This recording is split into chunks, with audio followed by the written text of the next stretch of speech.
Commander Vrex sat in the captain's chair of the research vessel Starfall, watching the deep black of space stretch out before him. His alien features were sharp and angular, with skin that shifted between purple and blue depending on the light. For 20 years, he had explored the outer regions of the galaxy, mapping distant stars and discovering dead worlds that held no secrets worth telling. This day started like any other. The crew moved through their routines on the Starfall. Sensors scanned the empty void. The ship moved through space at steady speed, heading toward a sector that no major power had bothered to explore in thousands of years. Nothing ever happened out here. Nothing ever changed. That was about to become false. Lieutenant Commander Sarah stood at the sensor station, her human face calm but alert. She was tall and strong, with brown hair tied back in a practical knot.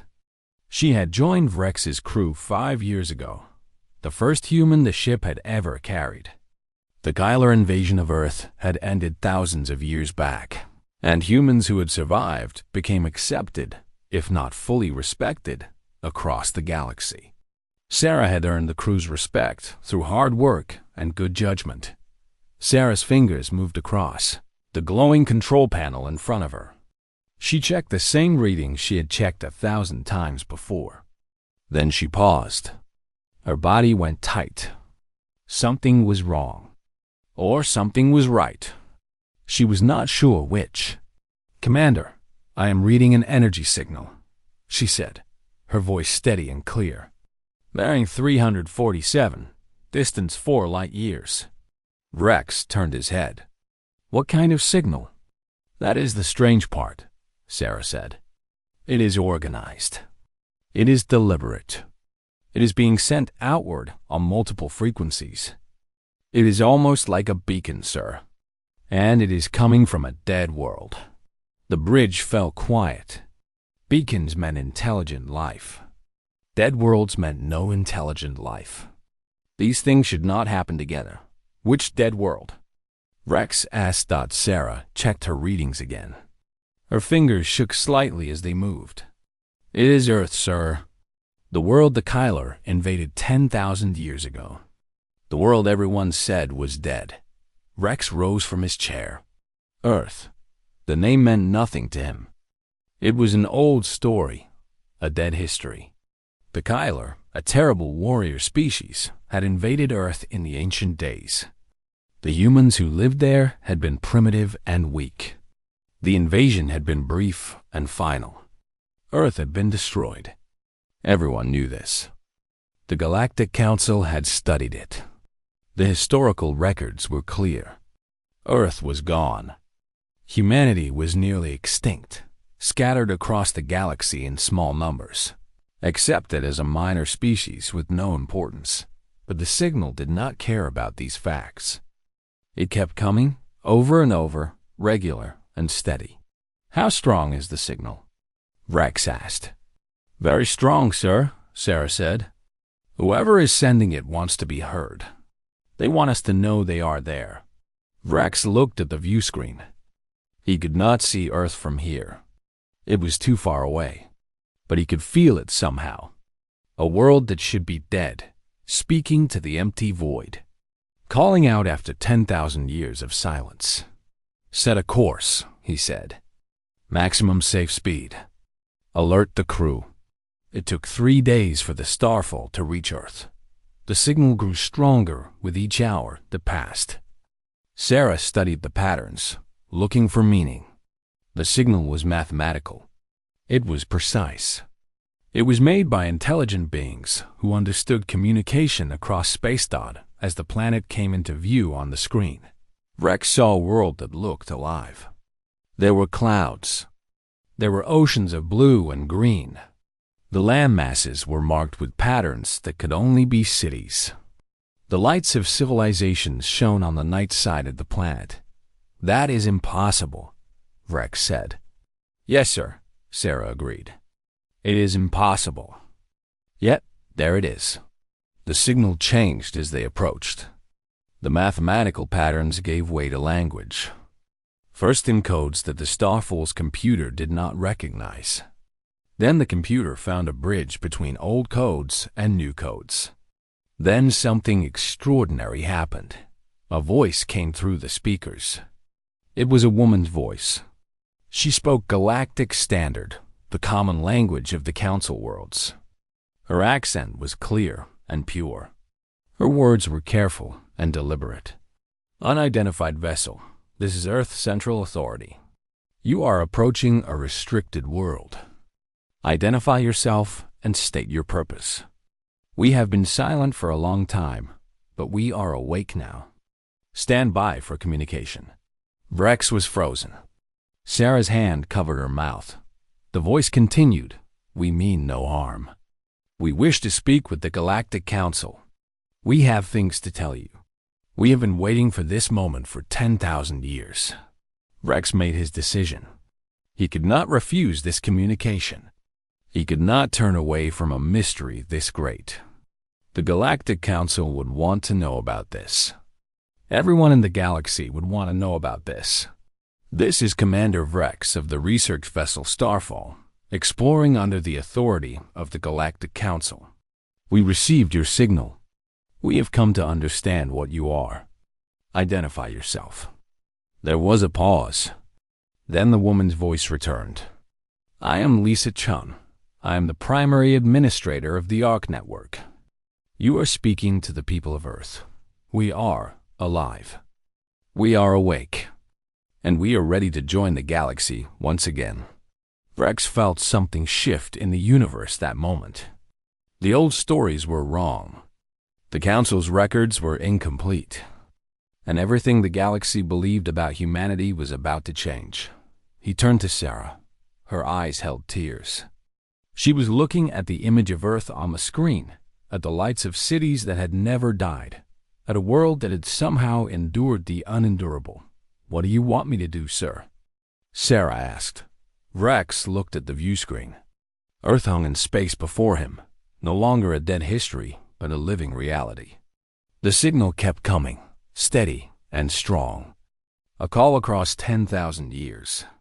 A voice saying that humanity had not been destroyed. Humanity had simply waited. "Open a channel," Rex said. "Tell them we are ready to listen. Tell them the galaxy needs to hear their story." And as the communication channel opened between the Starfall and the ancient world below, Rex knew that everything was about to change. The age of humanity's silence was over. The age of the galaxy's ignorance was ending. A new era was beginning, and it would reshape everything that came after. Lisa Chun stood in the main control center of the ARC network, looking at screens that showed the entire Earth. She was a woman of 60 years. Her dark hair streaked with gray, her face lined with the weight of responsibility. For 15 years, she had been the primary administrator of humanity's greatest creation. For those 15 years, she had waited for this moment. Now it was here, and her heart beat fast. The communications from Commander Rex's ship had been received and stored. The Galactic Council was being informed. Within days, perhaps hours, representatives from the major powers would arrive at Earth. Humanity would stand before the galaxy. No longer hidden, no longer sleeping around her. Her team worked at 100 different tasks. Engineers managed the power systems that kept the ARC network alive. Scientists monitored the revival chambers where hundreds of thousands of humans were slowly being brought back to consciousness. Technicians coordinated with the facilities spread across every continent, every deep place on Earth where humanity had retreated 10,000 years ago. Major Jake Martinez entered the control center. He was a military man, with the straight posture and sharp eyes of someone trained to lead in danger. He had been the youngest major in Earth's preserved military forces. Now he was responsible for coordinating the awakening of human soldiers and security personnel. He carried a tablet that showed the status of every revival facility across the globe. "How are we looking?" Lisa asked. "Better than expected," Jake said. "The ARC systems have held up perfectly. We are bringing people back online in controlled groups. No complications so far. We have activated personnel in North America, South America, Africa, and Asia. The European facilities will be fully operational by morning. Lisa nodded. The planning had been careful and thorough. Every step had been prepared for thousands of years. The humans who had designed the Arc network had known what they were doing. They had planned for every possibility. They had built systems that could preserve not just bodies, but entire civilizations, entire cultures, entire ways of thinking. We need them ready to move to the surface within a week, Lisa said. The Council will want to see that we are real, that we are truly here. We cannot let them think this is some trick or some deception. Jake understood. Humanity had been weak 10,000 years ago. Humanity had been driven underground, forced to hide in the deep places of the earth. If the galaxy learned that humans were still weak, still hiding, still afraid, everything would be lost.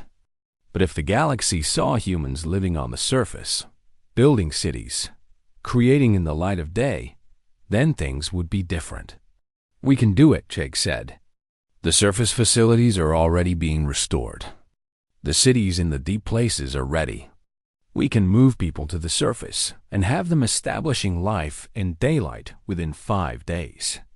In Africa, Dr. Kevin Park stood at the entrance of the Great Rift facility, the largest of all the Arc sites.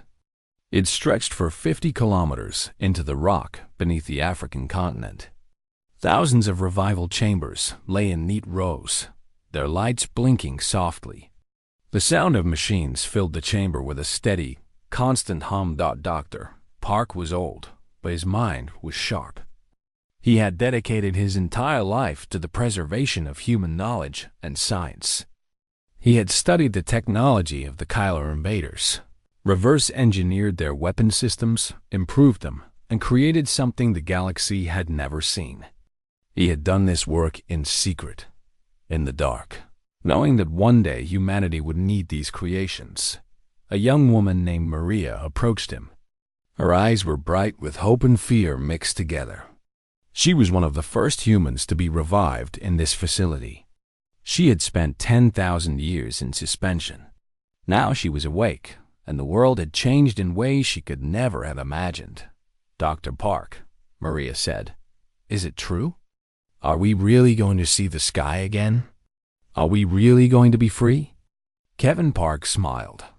It was a gentle smile, the smile of someone who had waited a very long time for this moment.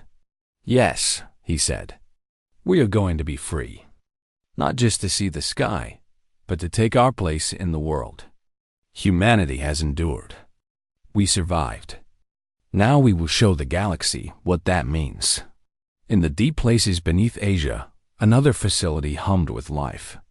Here, thousands of humans were being awakened. Engineers, scientists, soldiers, doctors, farmers, teachers. People from every part of human civilization, from every culture, from every walk of life. They had all made the same choice 10,000 years ago. They had chosen to sleep so that their descendants could be free. Commander Vrek sent another message to the Starfall as his ship descended toward Earth's atmosphere. The vessel shook slightly as it pushed through the layers of air. Sarah sat at the sensor station, monitoring everything around them. She watched as the signal from Earth became clearer, stronger, more real. "The Council is responding," she said. "They are sending a full diplomatic team. They will arrive within 20 hours. Rex felt the weight of history pressing down on him. He was the first representative of the galactic powers to make contact with this awakened world. He would carry the news that changed everything. He would be remembered in history as the one who discovered that humanity had not been destroyed, but had been waiting. "Prepare for landing," he said. "We will make contact at the primary communication center." The Starfall descended through Earth's atmosphere. Below, vast cities began to appear. Not ruins, but living centers of technology and civilization. Lights marked streets and buildings. The scale of what existed below was staggering. This was not a primitive human settlement. This was a fully developed civilization that had somehow grown in isolation, hidden from the galaxy for 10,000 years. Lisa Chun watched the ship land from the observation deck of the Ark Central. The vessel touched down gently on a platform that had been built specifically for this moment. For this first meeting between humanity and the galaxy. She took a deep breath. Her team gathered around her. Jake stood to her right. Kevin Parks stood to her left. Behind them stood representatives of every human facility, every human culture, every preserved human way of life. The doors of the Starfall opened. Commander Vrex descended first, his alien form moving carefully in Earth's gravity. Behind him came Sarah, a human woman walking beside an alien commander. She was the bridge between two worlds. Lisa Chun stepped forward to meet them. She extended her hand in the human gesture of greeting, a gesture that had not been used in the presence of alien beings for 10,000 years. "Welcome to Earth," she said. "I am Lisa Chun. You are the first of the galaxy to see us awake. I hope you bring word that humanity is ready to take its place among the stars once more." Rex reached out and took her hand. His skin was warm. His grip was firm. He met her eyes with respect. "The galaxy will need to hear your story," he said. "I will carry word of what I have seen here. I will tell them that Earth endured, that humanity survived, and that a new age is beginning." Lisa smiled. It was a smile of hope, a smile of triumph, a smile that held the weight of 10,000 years. Around her, the humans of Earth stood in the light of day, ready to face the galaxy at last. The council delegation arrived on Earth in a ship so large it could be seen from space. The vessel descended with careful precision, a massive structure of metal and technology that represented the power and authority of the galactic government. Ambassador Vorthik led the delegation. He was ancient, even by the standards of his long-lived species. His scales were silver and gray, worn smooth by 10,000 years of life and experience. He had studied humans throughout the entire history of their contact with the galaxy. He understood what many others did not. Lisa Chun and her team waited on the great landing platform. The massive doors of the diplomatic vessel opened, revealing a group of representatives from the major powers of the Galactic Council. They were Kylo warriors, their bodies covered in natural armor, their eyes holding the pride of a species that had conquered 1,000 worlds. They were Vorthik philosophers, their long bodies moving with the grace of creatures who had transcended physical weakness through pure intellect. There were traders from a dozen lesser species, each hoping to understand what this discovery meant for their own place in the galaxy. Vorthik descended the ramp first. His eyes, large and unblinking, studied Lisa with the intensity of someone searching for truth. He had been young when humanity was invaded. He had read all the reports. He had watched as the council concluded that humans were a failed species, too weak to survive in a galaxy of powerful beings.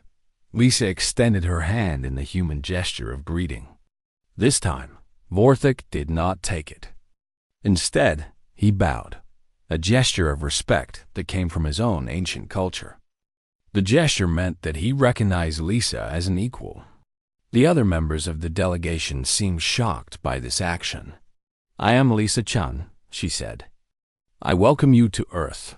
I welcome you to see what we have built." Dr. Kevin Parks stepped forward. He was carrying a tablet that displayed the technical specifications of humanity's greatest achievements. With Lisa, he began to explain what the council had not expected to find. 10,000 years ago, when the Kyler invaded our world, we made a choice, Kevin said. His voice was clear and strong.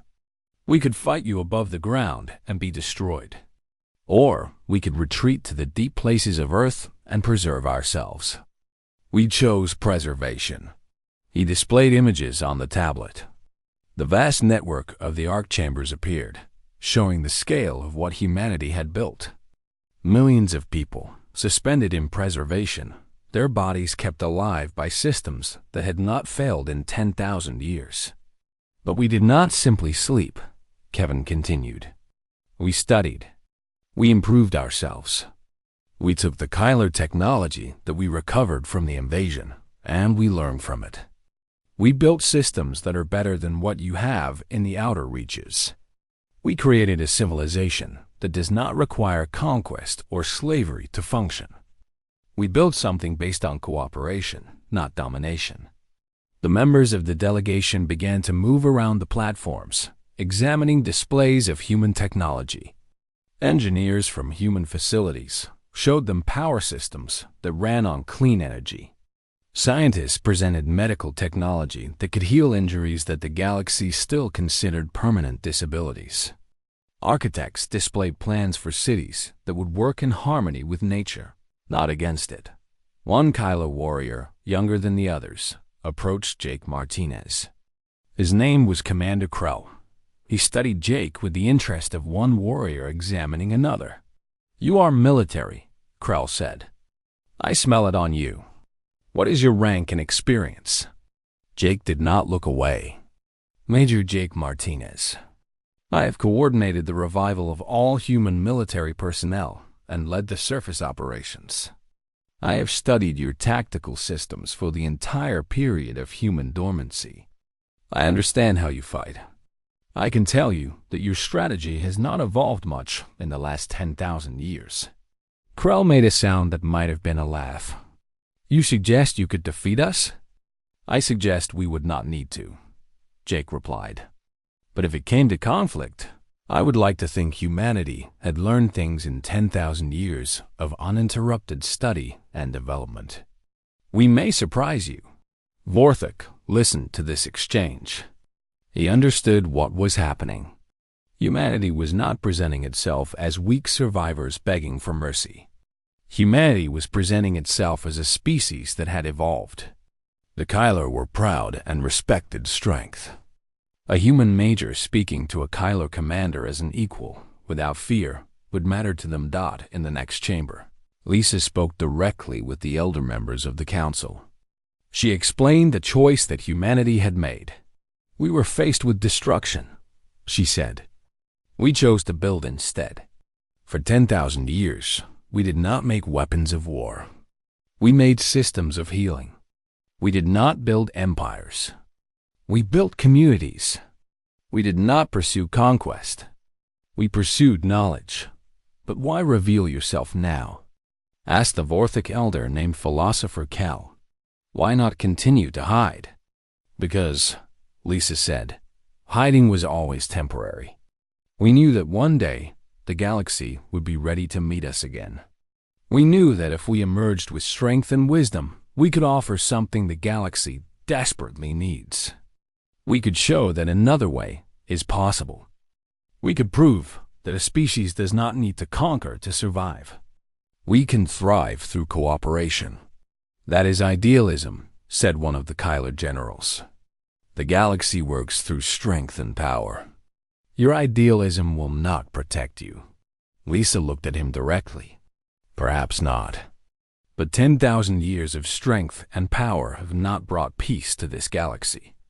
We have studied your conflicts. We know your wars. Your own historical records show that dominance creates only temporary stability, followed by rebellion and more conflict. We believe there is a better way." Elena, Lisa's daughter, entered the chamber. She was 20 years old, born after the revival had begun, the first true child of the new human age. She had never seen Earth before the cities were revealed. She had never known the dark places of the Ark. "My mother speaks of what we have learned in the dark," Elena said. "But I was born in the light. I have walked under the sky of Earth. I have breathed the air of the restored world. I represent the future that my ancestors preserved. And I can tell you, from the perspective of someone who has no memories of the old days, that humanity's choice was not made from weakness. It was made from hope. We hoped that the galaxy would one day be ready to change. We hoped that we could help create that change. That is why we are here. The delegation spent 3 days examining everything humanity had created. They looked at the technology. They studied the social systems. They tested the defenses that humanity had built to protect the awakening civilization. And slowly, they began to understand. Humanity was not the weak, primitive species that the old records described. Humanity was something new, something different, something that the galaxy had never encountered before. Vorthok made the announcement to the full council through communication that reached across the stars. His ancient voice carried the weight of authority. The records were incomplete, he said. Humanity did not die. Humanity endured. And in that endurance, humanity has transformed. We stand at a choice. We can treat humanity as a new threat and move to contain them. Or we can recognize that humanity has something to teach us about how civilizations can grow without conquest and control. I recommend the second path. I recommend we welcome humanity as true partners in the future of the galaxy. The decision would not be made easily. The Kyler debated. The other major powers calculated advantage and disadvantage. But the seed had been planted. The revelation had been made. And the galaxy would never be the same. The Scorvian Empire was not pleased with the decision to welcome humanity into the galactic community. The Scorvian were a species of warriors and traders who had built their power on control and dominance. The idea of a human civilization that refused to play by these rules threatened everything they had constructed.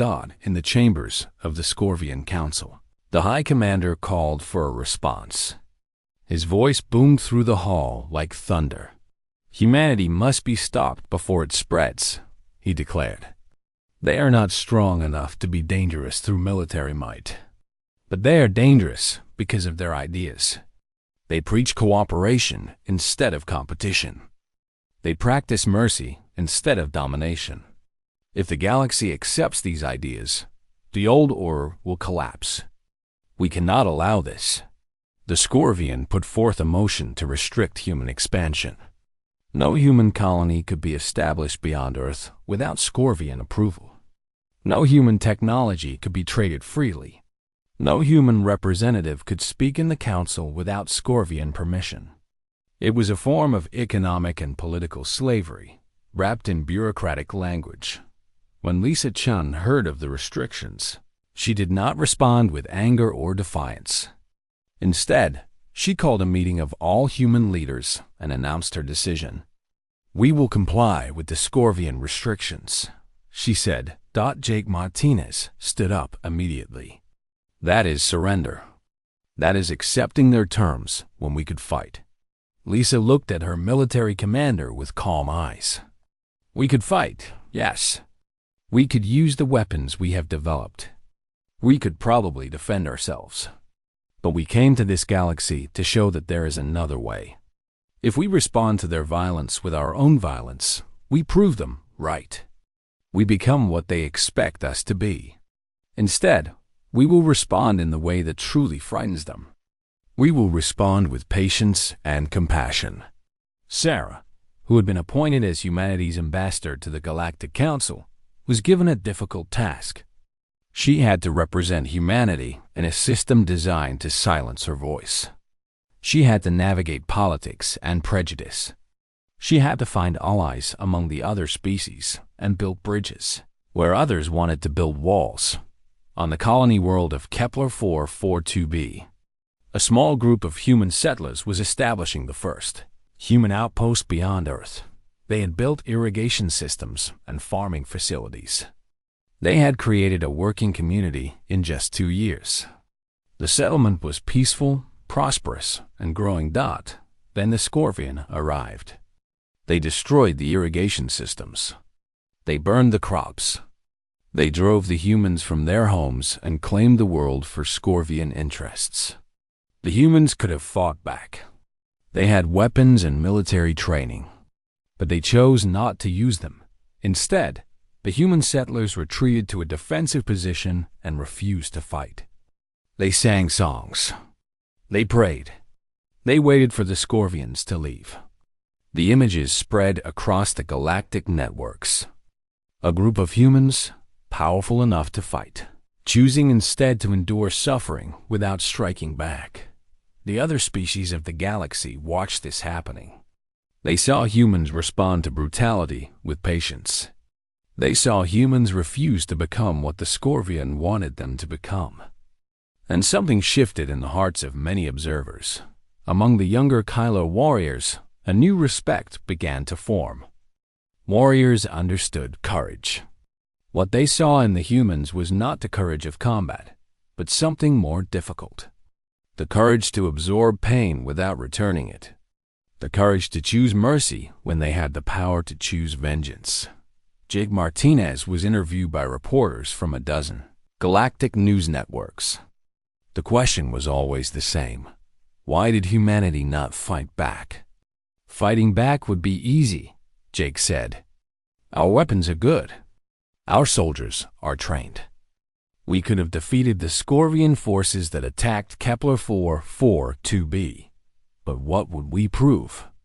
That we are stronger than them? We are not trying to prove strength.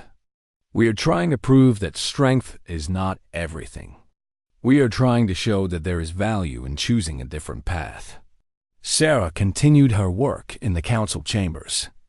She presented facts about human achievements. She demonstrated the success of human settlements that had not been attacked.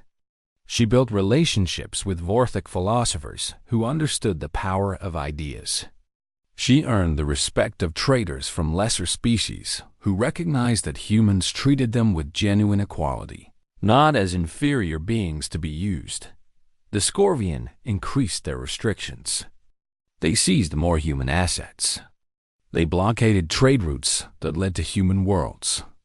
But with each action, they revealed their weakness. They revealed that they feared ideas more than they feared weapons. A public demonstration was planned on the capital world of the Galactic Council. Jake Martinez would lead thousands of humans in a peaceful gathering. They would stand in silent solidarity, showing the galaxy what harmony looked like. The day of the demonstration arrived.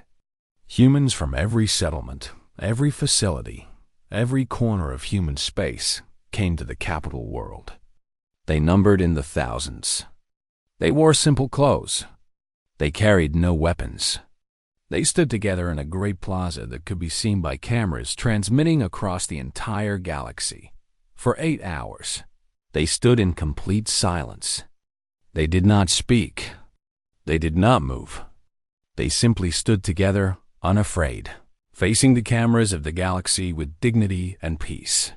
The image spread across every network.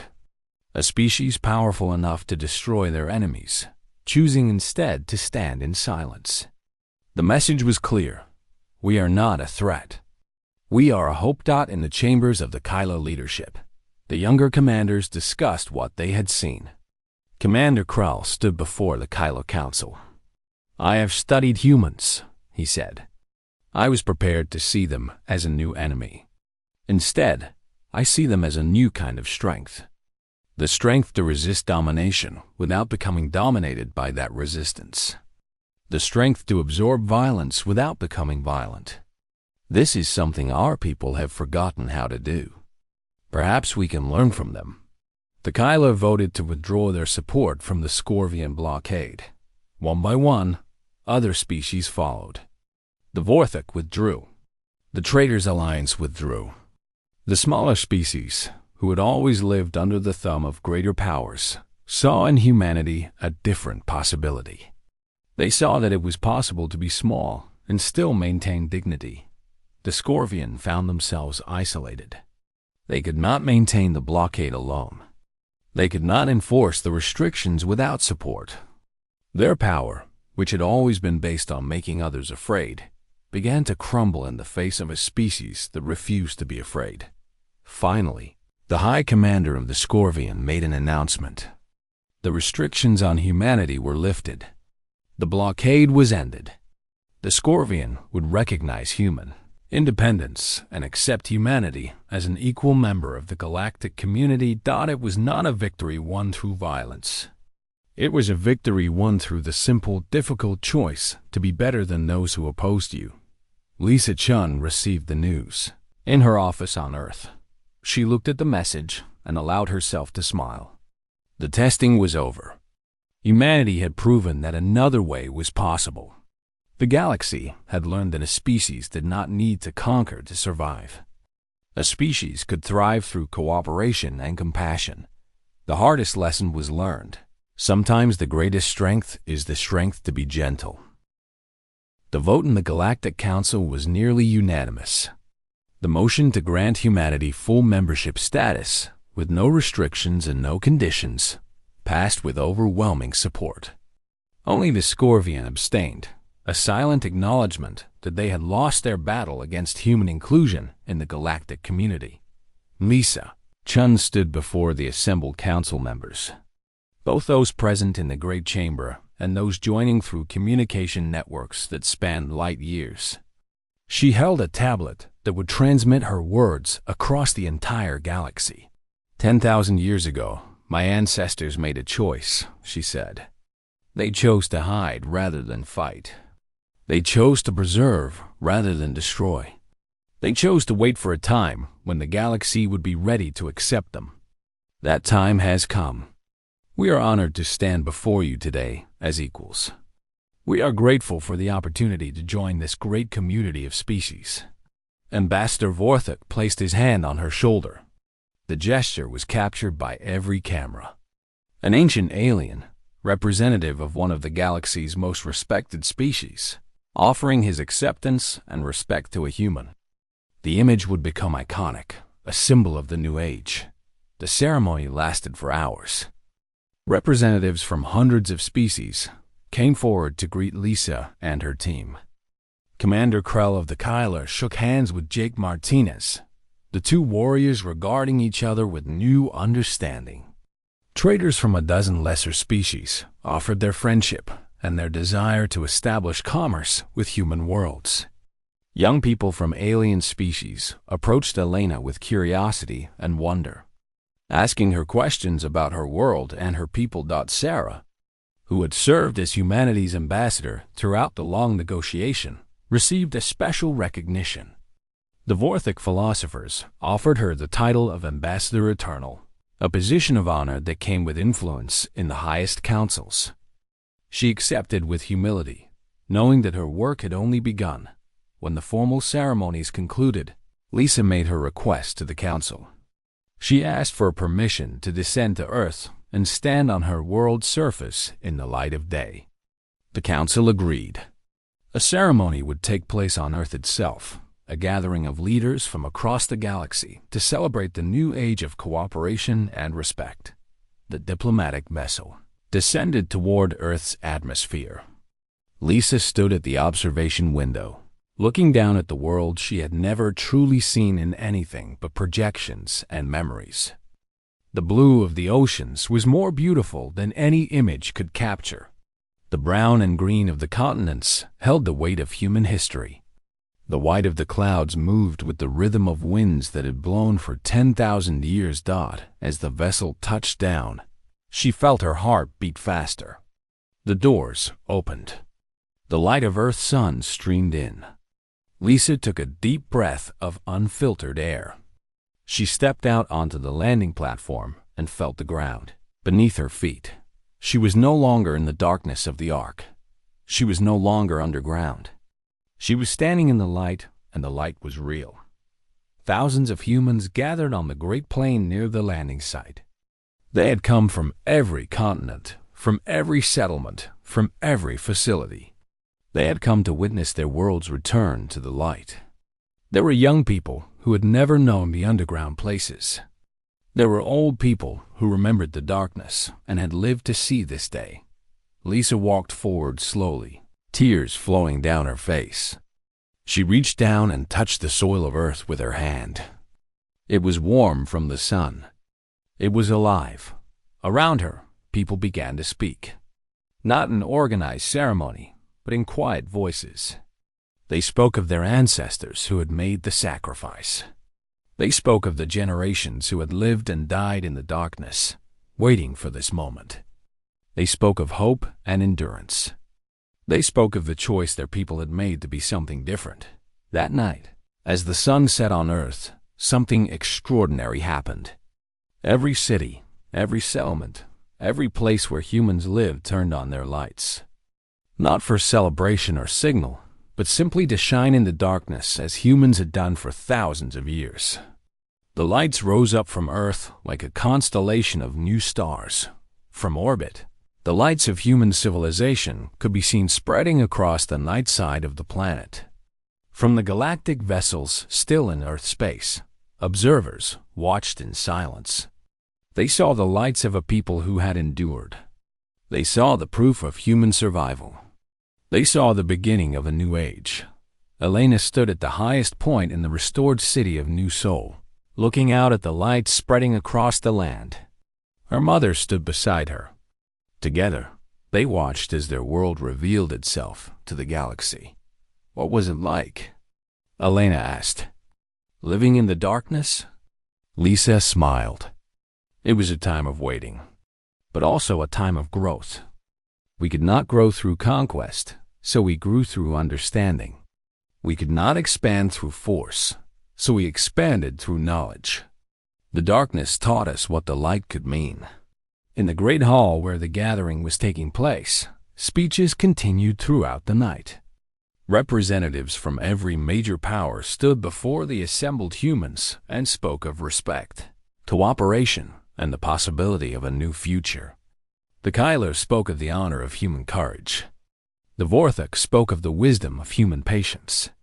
The traders spoke of the prosperity that human technology and cooperation would bring to the entire galactic economy. But the most powerful speech came from Elena. She stood before the assembly of galactic leaders and spoke. With the voice of humanity's future, my mother and my ancestors waited in the darkness so that I could stand in the light, she said. They sacrificed their freedom and their comfort so that their descendants could have a choice. That choice was not the choice to dominate or to conquer. That choice was the choice to build something better. My ancestors chose mercy over revenge. They chose cooperation over conquest. They chose to show the galaxy that another way is possible. She paused, looking out at the faces before her. Alien faces. Human faces. Faces of 100 different species, all gathered together. The galaxy has been shaped by power and domination for a long time, Elena continued. We did not come out of Earth to change that through force. We came out of Earth to change that through example. We came to show that strength is not about weapons or conquest. True strength is about wisdom, compassion, and the ability to see potential in others. True strength is about choosing to build rather than to destroy. She took a deep breath. Our ancestors endured the darkness so that we could face the light. Humanity did not survive 10,000 years to become just another power-seeking dominion. We survived to show the galaxy what is possible when a species chooses compassion over cruelty, growth over conquest, and hope over fear. We are Earth. We are awake. And we are here to help our galactic family remember why we all deserve to have a future. The words hung in the air. The assembly was quiet. Then slowly the applause began. Alien species that had never shown respect to humans rose to their feet. Warriors and philosophers, traders and scientists, young and old. All of them stood to honor the words of a young human woman who spoke for the future dawn as the sun rose the next morning. Lisa stood on the highest mountain of Earth, looking out at a world transformed. The cities gleamed in the light. The gardens bloomed with life. The sky was clear and blue and infinite. The darkness had ended. Humanity's vigil was over. She transmitted a final message to the Galactic Council. We are ready. We are here. We are no longer sleeping. The age of Earth's isolation is finished. The age of humanity's contribution to the galaxy has begun. We bring not weapons, but ideas. We bring not conquest, but cooperation. We bring hope, and we invite you all to build a better future with us. Across the galaxy, on 1,000 worlds and stations, that message was received and understood. The age of dominance and conquest was ending. A new age, built on cooperation and compassion, was beginning. And it had started with a species that had chosen to wait in the darkness, believing that one day the galaxy would be ready to accept the light that humanity could offer. The stars shone brightly above Earth. A world that had been presumed dead spoke again to the universe. And the galaxy, for the first time in 10,000 years, listened to what humans had to say.